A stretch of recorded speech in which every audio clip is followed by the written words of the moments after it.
Change cannot always be foreseen with our naked eye. Science tells us that the universe and everything inside it changes. But the main question to ask is, what is the difference between now and then?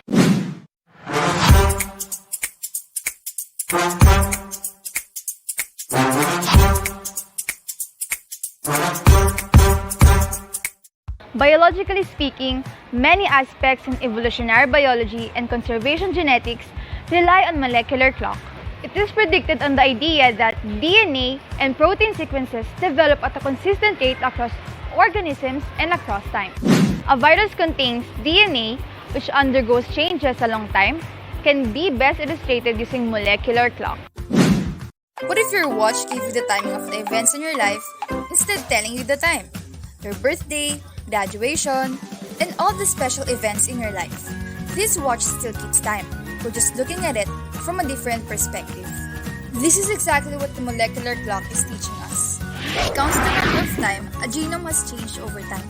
These mutations accumulate throughout time, and the majority of them occur at a consistent rate.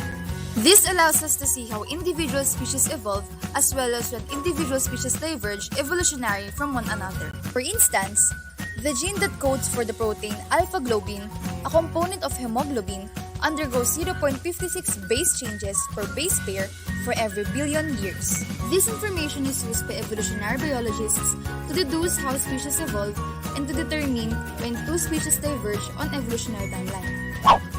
How about we put it in this context and relate it with virology? We have been living with COVID-19 for 3 years now, yet we haven't really understood its evolution of strains. The virus was called SARS-CoV-2 and the disease it causes was called COVID-19. The genomic analysis of SARS-CoV-2 shows a close genetic relationship with the recently detected SARS coronavirus that caused the SARS pandemic in 2002 to 2003 and MERS-CoV, which caused the outbreak in 2013 Middle East Respiratory Syndrome in Saudi Arabia. Sequencing the complete SARS-CoV genome allows us to understand the nature of molecular clock.